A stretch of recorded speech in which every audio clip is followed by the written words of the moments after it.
important clips to look at. And the first one is actually from Rachel Maddow, the MSNBC commentator. And this clip brought this whole situation to my attention. We're going to play the clip and then we're going to actually look at the source article in question. But brace yourselves. This is scary. They decided that as the Washington State Republican Party, they would this year take a stand against democracy. And I do not mean this as a metaphor. I am not performing political analysis. I am literally describing what they literally did. We do not want to be a democracy.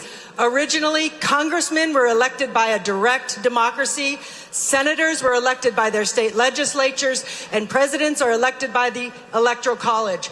We are devolving into a democracy because now congressmen and senators are elected by the same pool, a direct democracy. And with the national popular vote coming, we're going to be electing our president by a direct democracy too. Bad idea. Bad idea. We are devolving into a democracy. We do not want to be a democracy. Okay. As Danny Westneat at the Seattle Times reported, delegates of the Washington State Republican Convention then stood up one by one to argue that the U.S. should repeal the 17th Amendment, which allows us to vote for our United States senators. After that resolution passed, they went bigger. They voted to put this language into their platform. Quote, "We encourage Republicans to substitute the words republic and republicanism where previously they have used the word democracy. Every time the word democracy is used favorably, it serves to promote the principles of the Democratic Party, the principles of which we ardently oppose." Quote, "We oppose legislation which makes our nation more democratic in nature."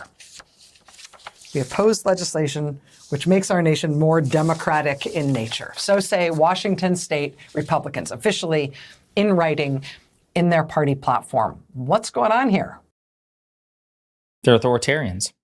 They have authoritarian impulses. They have monarchical impulses, which we shouldn't be surprised by because Donald Trump is a cult leader whom they venerate and want to put above the Constitution, above the rule of law. They want to make him a de facto monarch, a sovereign. We see it.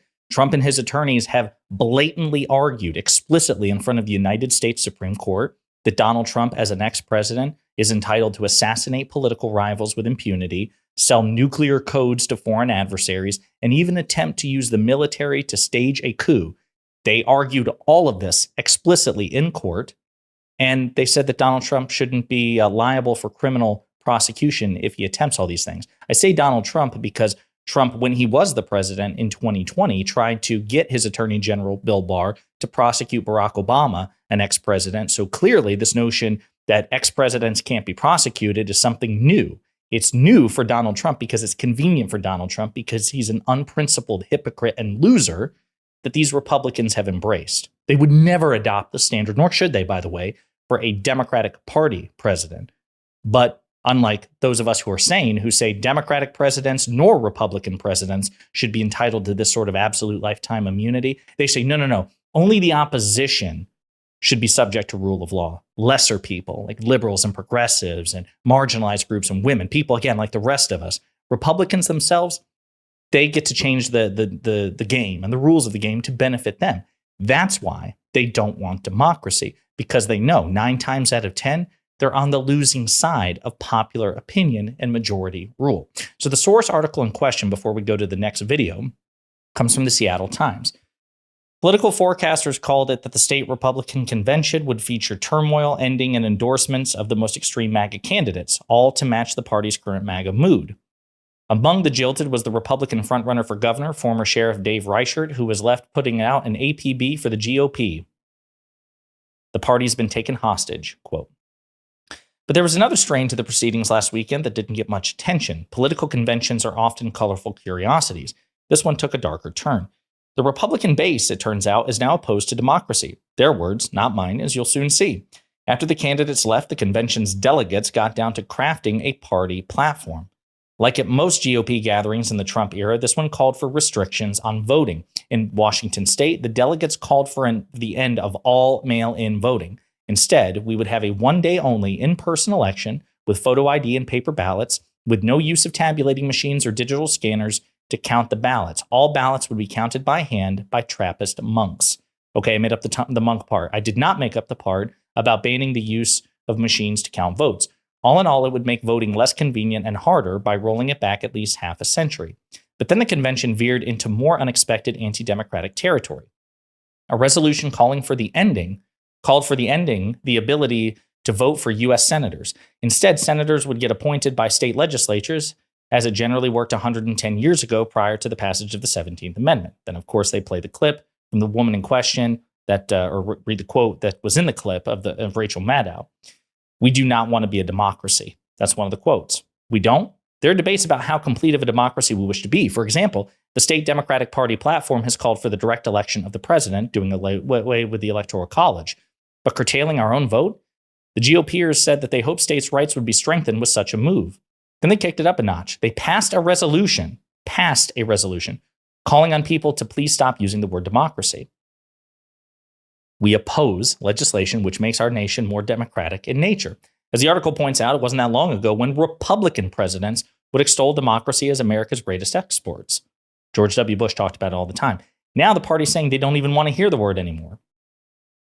In a hybrid system, a representative democracy with the people periodically voting for elected leaders to do that legislating for us. During much of our lifetimes, the debate in this arena has been, how can representative democracy be made more representative? How can more voices be heard? Because this is important. We actually hear sitting Republican senators like Mike Lee from Utah also say this. We're not a democracy, we're a republic. These two are not mutually exclusive. We are a constitutional democratic republic. What does that mean? Well, Constitution is the supreme law of the land. It sets the parameters effectively, and there are some anti-majoritarian, anti-democratic features of the Constitution. For example, the President of the United States has to be 35 years old and a natural-born citizen. That means you can't vote for somebody who's 34 and born in Uganda, right, or Canada. So there are some anti-democratic features. And by the way, some of the anti-democratic features, like the Electoral College, like the notion that state legislatures should appoint senators, maybe these things should go away. They should. But we're a democratic republic in the sense that a republic is simply a state which has representatives wield power on behalf of the public. So we have 330 million people in the United States. We're not giving every issue to public referendum. President Biden isn't calling up all 330 million of us and asking us to weigh in. We vote to elect representatives. We delegate our authority to those representatives, and they exercise that power on our behalf, and then they have to get reelected. And if we don't like what they do, we can perhaps recall them or we can vote them out in the next election cycle. But we're also a democracy in the sense that the power resides with the people, and we vote, and ostensibly based on majority rule, for the representatives who represent us, thus a constitutional democratic republic. This stuff is scary, folks. It is scary to see so many people, to hear so many people openly complaining about the increasing democratization of the United States. Obviously, at the founding of the country, voting rights were heavily restricted, mostly to white land-owning men. And then over time, suffrage increased to women, black people, right? And ostensibly on paper, if you're a U.S. citizen who is 18 years old or older, you can vote. But Republicans know that they are at a disadvantage with respect to popular support, mostly because they inflict it on themselves. They choose radical policies and radical politicians that don't enjoy popular votes. So what do? They try to impose impositions. They try to make it more difficult to vote so that their highly voted minority, the Republican Party, will wield power as the rest of the country moves away from them. Now, there's a guy named Ari Berman who wrote a book called Minority Rule. It just came out, and I've been reading it.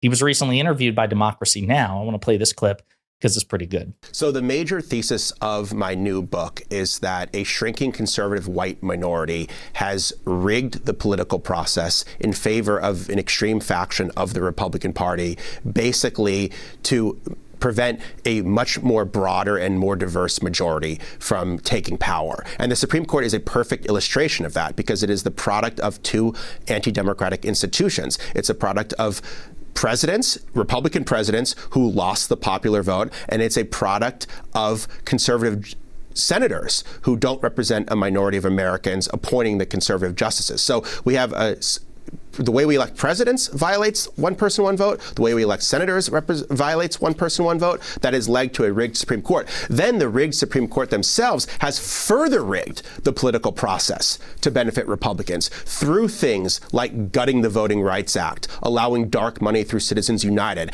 and also issuing decisions that are at odds with the majority of Americans, overturning Roe v. Wade, overturning gun control, overturning environmental protection. So a product of minority rule has then deepened minority rule in the U.S. And basically, Republicans have used the courts, and particularly the Supreme Court, to do all these unpopular things because they know they can't win on them otherwise. That's correct. They can't win on them otherwise. They would have to fundamentally change much of their policy platform, such as it is, and the representatives who represent that policy platform. They'd have to find people who are more charismatic, more affable, more willing to reach out to moderates and independents, and indeed even Democrats, basically people who are not MAGA Republicans. One other thing I'll point out before I give my summation is NPR conducted an interview with Ari Berman, and this is a stunning statistic which shows up in the book. So on the subject of how the 2-senator per state representation rule affects minority rule. So he says, just to give you one really stunning stat, by 2040, 70% of the American population is going to live in 15 states with 30 senators. That means 30% of the country, which is going to be whiter, more rural, more conservative, is going to elect 70% of the United States Senate. So the trend in the U.S. Senate is becoming more imbalanced and more undemocratic. And what's really interesting to me is a lot of conservatives want to go back and they want to quote the framers, but they ignore that a lot of the framers, including James Madison, the architect of the Constitution, had grave concerns about some of the institutions they were creating, particularly the structure of the U.S. Senate. So by 2040, 30% of the American population, whiter, rural, more conservative, is going to elect 70%, much more than a filibuster-proof majority of the United States Senate, one of 2 chambers in our bipartisan legislature. So folks, I've done this before, I've said it before, I'll say it again. The anti-majoritarian, pro-minoritarian rule institutions in this country are genuinely mind-boggling.